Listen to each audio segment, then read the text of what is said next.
Sistema digestório. Aí a gente vai ver primeiro o alcoolismo, depois a alimentação. Ainda o tema larvas psíquicas. As equações transcendentes. Se você já assistiu o nosso estudo sobre o bióforo, sobre a medicina do futuro, sobre o amparo fraternal, as larvas psíquicas e o sistema reprodutor, fica mais fácil agora para você ver o evangelho mais homeopatia, mais terapias energéticas e naturais, é igual saúde e responsabilidade. Por que a homeopatia e as terapias energéticas naturais? Porque a homeopatia é um remédio puramente energético. A gente começa a usar os remédios homeopáticos a partir do CH5, CH7, que é diluição a partir de 1% de cada frasco, do frasco anterior. Você pega sempre 1% daquilo que foi usado no frasco anterior para fazer o próximo vidro. Então você tem a tintura mãe, que é, por exemplo, um sumo de arnica. Aí você pega 10 gotas dele e vai colocar em 1000 gotas de álcool e água, 1%. A partir dali, você vai bater, que é a sucção, isso aí chama-se diluição, pegar essas 10 gotas e colocar em 1000, ou seja, para cada 100 gotas você coloca uma gota da tintura mãe, bate 100 vezes, que é chamado succionar. Aí você pega uma gota e faz o mesmo procedimento para o CH2, para o CH3, CH4, CH5, CH6, CH7, até o CH 100.000. Mas a gente começa a usar no CH7, 5, 7, dependendo da substância usada. Então, ela começa a agir, como ela é extremamente sutil, extremamente diluída, nós entendemos que ela vai agir no perispírito. E deve ser indicada de acordo com os sintomas mentais e emocionais para fazer o ajuste de correção do nível de adoecimento para que a doença suma naturalmente. Em alguns casos, ao iniciarmos o tratamento, começamos a ter o que chamamos de exoneração, que é tirar catarro, secreções das mais diversas, suor e urina tornam-se com cheiro mais forte, ou até mesmo fétido, com a cor mais intensa. São processos de desintoxicação. Quem fala assim, meu suor não tem cheiro, minha urina é transparente, se não toma nenhuma terapia natural, fica esperto que ele está no cancerinismo. Porque no cancerinismo, as secreções não têm cheiro. As excreções também não têm cheiro. Perdão, as excreções, né? Os aparelhos excretor, fezes, urina, suor, tem muito pouco cheiro. Então, quando começa a fazer o tratamento, as toxinas começam a sair, aí fica com um cheirinho característico a cada pessoa. Os florais e a fitoterapia, os florais ajustam o emocional da pessoa, também provocam uma série de catarses, e a fitoterapia, bem indicada, vai tratar o corpo físico. Nós temos um estudo, chama as 3 causas das doenças, os 3 níveis, desses 3 níveis de adoecimento, que o autor descreve: o adoecimento na mente, o adoecimento no corpo e o adoecimento no perispírito. E com as 3 formas de serem tratadas. Logicamente, quando ele fala na doença na mente, é aqueles conflitos de consciência mais profundo. Vale a pena vocês assistirem, dar uma estudada para que consigam entender o conjunto de situações. Com isso, nós vamos adquirir, com a evangelização dos nossos sentimentos e a busca pelo aperfeiçoamento, os usos dessas terapias, mais condições de termos saúde. E aí, nós temos também mais responsabilidade. Por quê? Nós estamos numa condição hoje, temos uma necessidade. Tomamos atitude, nos tratamos, então nós passamos a ter novas condições, temos novas necessidades e precisamos tomar novas atitudes. É um processo difícil de educação do espírito, que educar um espírito é muito complexo, e nós somos um espírito preso a um corpo. Portanto, Kardec disse que o espírito preso ao corpo é a alma, porque ela no espírito preso ao corpo, a alma não está com toda a sua potencialidade de espírito. Novos mundos de pensamento raiavam-lhe no ser. Começava a sentir condições mais francas do que havia sido terríveis incógnitas para mim. No capítulo Patogenia em geral. Não saíra do meu intraduzível espanto, quando o instrutor me chamou a atenção para um cavalheiro maduro que tentava a psicografia. Que interessante. O André Luiz era médico aqui na Terra, chega no mundo espiritual na condição de aprendiz Começa a trabalhar como faxineiro, depois passa para enfermeiro, depois ele vai fazer esses cursos, visitando casas espíritas, visitando um umbral, passando em várias situações, onde ele estava aprendendo a medicina espiritual. E nesse momento ele fica assustado com tudo que ele estava vendo. Então, quando ele já estava muito assustado com o rapaz lá das intoxicações na área genésica, ele agora se depara com a situação do alcoolismo. E ele fica mais estupefato ainda. Observa este amigo, disse-me com autoridade, não sente um odor característico? Efetivamente, em derredor daquele rosto pálido, assinalava-se a existência de atmosfera menos agradável. Semelhava-se-lhe o corpo a um tonel de configurações caprichosas, de cujo interior escapavam certos vapores muito leves, mas incessantes. O alcoolismo ele vai causando determinadas intoxicações na pessoa, vai trazendo determinadas condições de adoecimento mais complexas, mas que vai levando a pessoa a adquirir uma série de sintomas psíquicos e, em nível metafísico, vamos dizer assim, um nível transcendente, adoecimentos muito complexos de serem observados aqui no mundo físico e de até mesmo ser aceito e entendido pela maioria das pessoas. Então vamos ver o que o André Luiz encontra nesse jovem. Via-se-lhe a dificuldade para sustentar o pensamento com relativa calma. Não tive qualquer dúvida, deveria ele usar alcoólicos em quantidade regular. Até então o médium, médium não pode beber. Médium não pode usar de bebida alcoólica. As bebidas alcoólicas são terríveis para os médiuns, nocivas. Então o médium tem que aprender a não beber, a não usar carne em excesso, vai se educando para deixar de comer com o tempo. E também bebidas e alimentos químicos, muito industrializados, ele tem que ter cuidado e aprender a se abster desses alimentos. Tem que ter cuidado. Vamos ver o que ele diz mais à frente. Vali-me do ensejo para notar-lhe as singularidades orgânicas. O André Luiz, naquele momento, ele começa a fazer várias observações de como aquela pessoa estava se debilitando ou estava debilitada com os níveis de adoecimentos.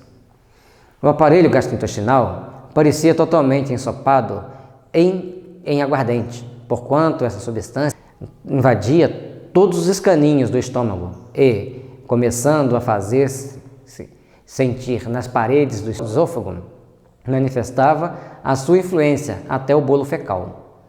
Espantava-me o fígado enorme. Todo o aparelho, todo o organismo dele estava encharcado de bebidas alcoólicas. O aparelho gastrointestinal parecia totalmente ensopado. O estômago, até o reto, todo encharcado de álcool, trazendo grandes dificuldades para ele, para manter-se o equilíbrio. Começando no estômago, fazia isso até no bolo fecal, manifestava influência, certo? Do estômago até o reto, todo contaminado, todo encharcado de álcool. Para que beber tanto, gente? Que graça tem ficar bebendo para ficar doente depois?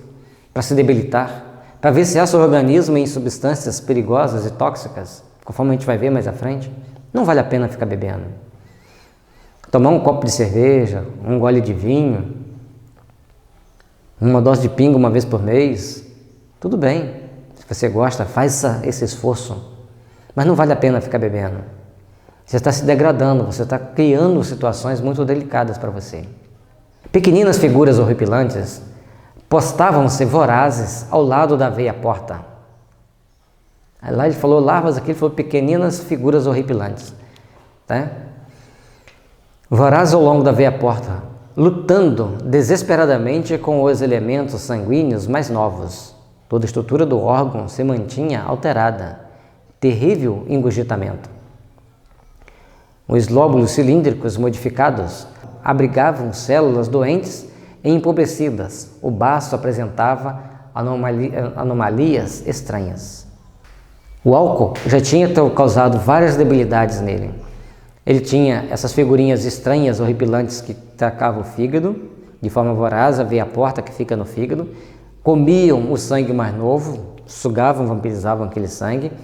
Toda a estrutura do órgão se mantinha alterada, quer dizer, o fígado, as suas veias, todo o funcionamento do fígado estava alterado.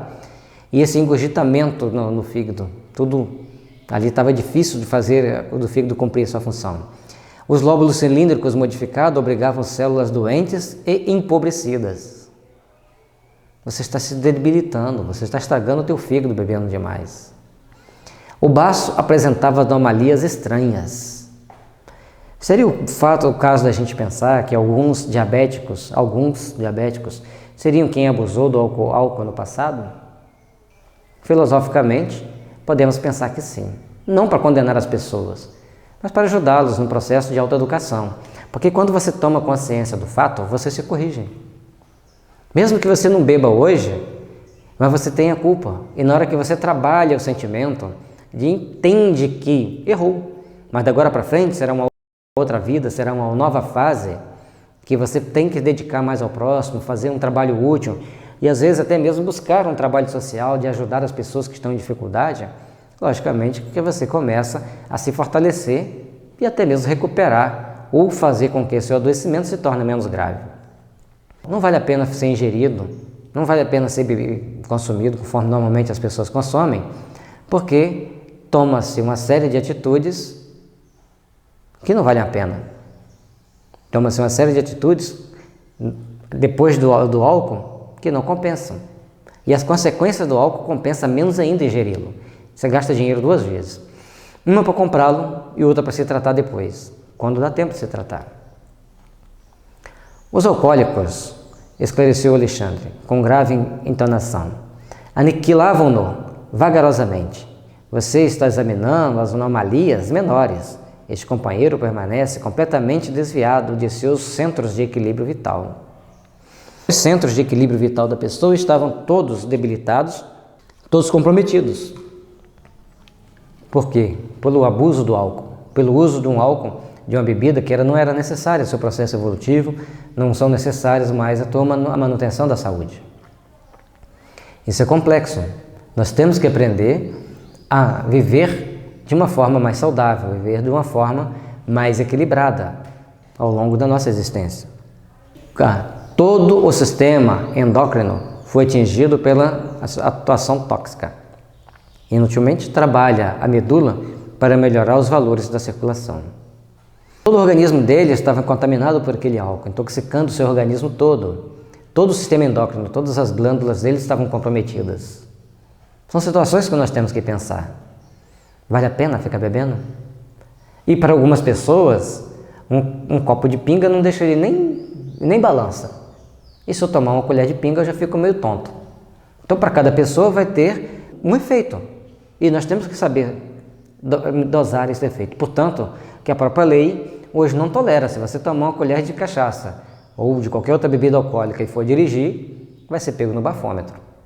Então, não pode beber. Se não pode beber para dirigir, você não pode para dirigir o veículo mais importante que você tem em suas mãos, a sua vida. Para que beber? Repense. Em vão, esforçam seus centros genitais para ordenar as funções que lhes são próprias, que lhes são peculiares. O alcoolismo vai atingir também a parte genital da pessoa. Vai comprometer a sua virilidade, seja masculina ou feminina. Porque o álcool excessivo determina modificações deprimentes sobre a própria cromatina. Debalde trabalham os rins na excreção dos elementos corrosivos, porque a ação perniciosa da substância em estudo anula diariamente grande número de néfros. O organismo da pessoa começa a ser debilitado e sofrer lesões. Portanto, o alcoolismo é um indutor do luetismo ou do sifilinismo, na classificação de Hahnemann, porque tudo que destrói é sifilinismo. E aí vem a informação do J. Michaud, que é um médico homeopata francês, e também do Max Tetot, outro médico homeopata francês, com vários anos de experiência na área da homeopatia, e eles nos mostram que, quando eles escreveram o livro, tinham mais de 40 anos de experiência, nos mostram que todo filho de fumante e de bebedor são luéticos. Aí a gente acrescenta, seja nos sintomas físicos ou nos sintomas mentais e emocionais. E às vezes a gente vê jovens sofrendo como se fosse um alcoólatra mesmo, com todas as sequelas de uma pessoa alcoólatra, uma pessoa que teve sífilis ou que tem sífilis. Mas ele simplesmente herdou e plasmou um corpo com as deformações devido ao alcoolismo. Logicamente que tem um histórico do passado, porque o passado berra em nossos ouvidos e o futuro sussurra. Depende de nós sabermos escolher qual o caminho que vamos seguir. O pâncreas viciado não atende com exatidão ao serviço de desintegração dos alimentos. Larvas destruidoras exterminam as células hepáticas. Profundas alterações modificam-lhe as disposições do sistema nervoso vegetativo e, não fosse as glândulas sudoríparas, tornasse-lhe talvez, insuportáveis condições da vida física. Então, que vale, estava salvando ele de suar. Não vale você dizer, por isso que eu corro na segunda-feira, para jogar fora a cerveja do final de semana. Não, isso não é atitude de uma pessoa inteligente. Porque você está se intoxicando, você está se envenenando, e no dia seguinte, você vai tentar jogar aquela toxina fora através do suor, mas você não pode esquecer, ou melhor, você tem que se lembrar que os seus órgãos, o teu fígado, gerando larvas psíquicas no teu fígado, que vão debilitar as células. Você está criando condições de estabelecer vorazes larvas no pâncreas para que ele perca a sua função de desintegração dos alimentos. Você está degenerando o seu sistema reprodutor, ou seja, você está criando condições de autodestruição. E seus filhos, se você ainda não tiver filhos, se você for uma pessoa mais jovem, nascerá com aquelas sequelas. É muito complexo isso. Nós temos que ter mais amor por nós mesmos e pela humanidade. Certa vez eu passei por uma senhora fumando. Falei, senhora, isso aí mata. Ah, vai morrer mesmo? Falei, tá bom, na hora que você tiver com enfisema, urrando de dor, você não vai pensar dessa forma. Você vai querer mais uma semana de vida, vai querer mais um mês de vida, mais um ano de vida, e não vai conseguir respirar. Vai sentir muita dor, muita aflição. Então é preferível parar o cigarro agora. Ela me olhou com o olho arregalado. Eu não tinha pensado nisso. Não é fácil largar um vício, mas também não é impossível. Reze, peça a Deus para te ajudar. Procure um bom terapeuta que saiba usar as terapias naturais, que ele vai te ajudar também. Você vai conseguir largar.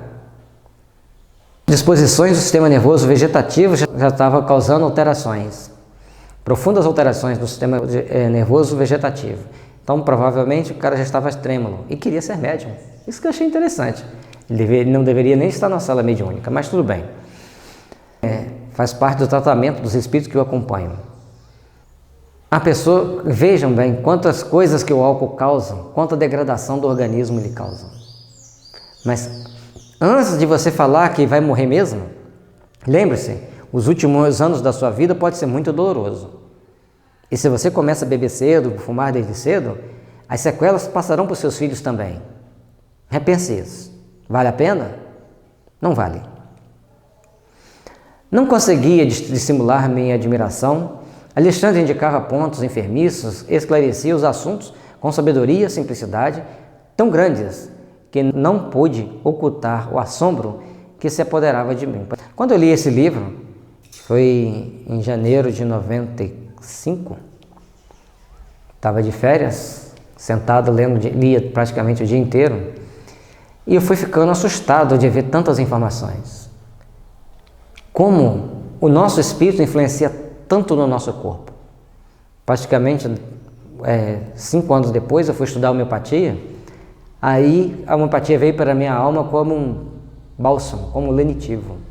Porque enquanto eu estava assistindo a aula, eu estava viajando pelos livros do André Luiz, assim, viajando pelos meus amigos, onde eles estavam, o que eles faziam, o que eles sentiam, porque as pessoas vão conversando, vão relatando, e identificando quanto que a homeopatia poderia ajudar a humanidade.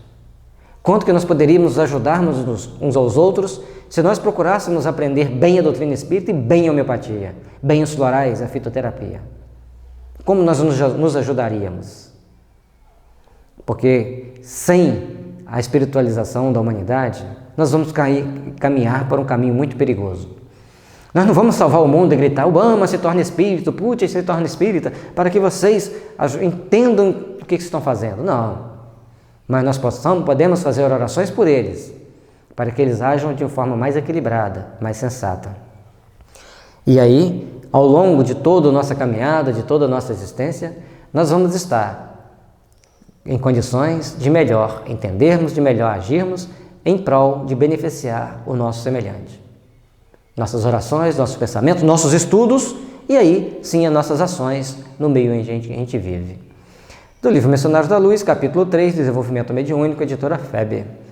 É bom estudar o livro todo para que a gente possa compreender melhor aquilo que estamos vivenciando, compreender melhor deve ser o tratamento espiritual, como deve ser o tratamento no mundo físico, o que nós devemos tratar, como nós devemos tratar e como devemos entender os adoecimentos humanos.